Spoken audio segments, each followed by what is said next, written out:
Alright guys, the FRT AK-47 is dead. It's not to say it can't be done, but I'm telling you right now, it's probably not coming. Let's talk about it. So the FRT, as we know, is under fire by the ATF.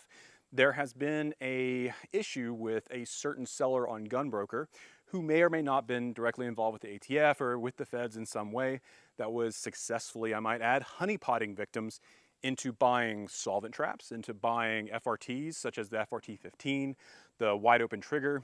They were selling all of these things through their Gunbroker account. And if you bought from this guy, you got a knock on your door. So first, it's terrifying that the government's doing honeypot investigations on Gunbroker. Take note of that. Second, I know that in my original FRT versus a machine gun video that you guys absolutely loved, and I thank you for that, but we talked about how Gunbroker is, you know, a safer bet to buy from because there's no record, allegedly, or kind of. Remember, there's still a record, there's still honeypots out there. Don't go buy the Para 15 trigger if you can get it. Strong suspicion that's some kind of honeypot as well, but that's for another video. We're not even touching that trigger, guys. But for the FRT content, there's still a lot of legal hot water going on of whether it's going to be a complete just shutdown with door knocks everywhere. There's already been raids that happened on manufacturers. There's been raids that happened at FFLs. They have had merchandise seized, stolen illegally from these guys. It's a bad time for FRT ownership. If you watch some of the other gun channels, they're saying, cut your FRT up, take a picture, and then when the agents show up at your house, hand them the picture and say, I no longer have it. It's been destroyed according to your rules. We're not doing that. We're not telling you to do that. I'm just giving you the advice of what's been out there. So with the FRT content, guys, I am dialing it back. We aren't going to show or give the federal government any information or any awareness. We're not going to give them any videos that can link to anyone. We're trying to make sure that we don't fuel the fire, but we're not letting the channel itself die. So the channel's still here. We're going to get back to recording. And we're going to touch on stuff like Call of Duty guns, like suppressor laws. We're going to talk about Form 1 suppressors, Form 4 suppressors. Talk about e-file, how it went from a 90-day to currently a 120-day to 180-day, I think is the listed site time on the actual ATF website. And we're going to be talking about really cool setups like this. This is the Sig Sauer M13 if you play Call of Duty, but this is the MCX, this is the Tacops.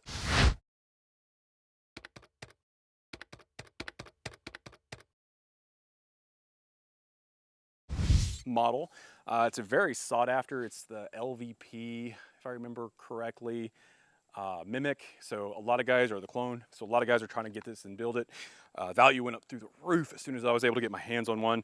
So I'm super excited to talk to you guys about these things, still talk to you guys about suppression ratings, talk to you about suppressor designs, fell points, everything out there, answer your questions. And hopefully when we come back out to this beautiful range, we'll be able to play with some faster firing auto machine guns, and then we can have discussions on how you can legally own machine guns and why these guys out there doing mag dumps on YouTube are perfectly fine, whether they're participating at an SOT's event or they're participating in their own SOT or they've got their manufacturer on their 0702 and they're able to manufacture their own stuff.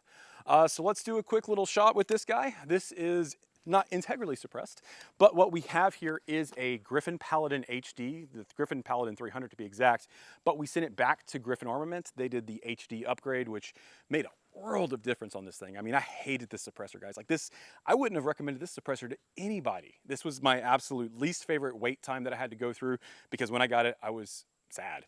But after the HD upgrade, I'm pretty happy with it. It works very well with this extremely short barrel. This is a 6.75 inch barrel inside of this gun, and today we are going to be dropping just a little bit of Hornady AMAX 220, I believe is the grain for this subsonic ammunition, loaded up in some Lancer 300 Blackout specific magazines, and we zeroed this thing a couple days ago, so let's see if it still holds zero and see how she sounds. It's a little bit heavy for spring.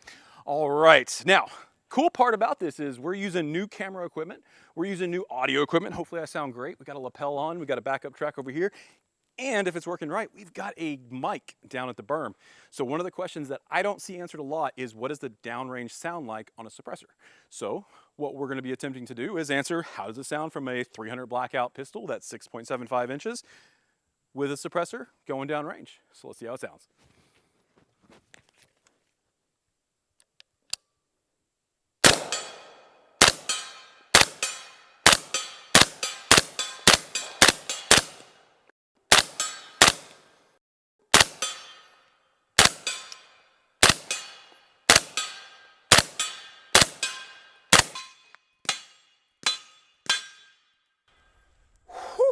Oh, it is gassy. Those freedom tears are raining as the gas is going into my eyes, and I can't stand to shoot that anymore.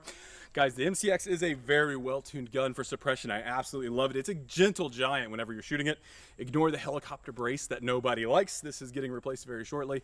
We are going to talk about the brace law. Come on, everybody wants to know what's coming up in December, what's happening with the ATF, what's happening if you own one of these. Are they doing an amnesty registration? What does that mean for you? Are they doing this as a way to potentially go after your guns later? I don't know, more than likely.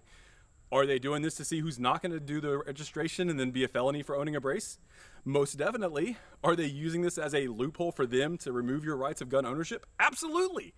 But let's talk about that in a future video, so leave your comments below on what you want to know, what I can research for you guys.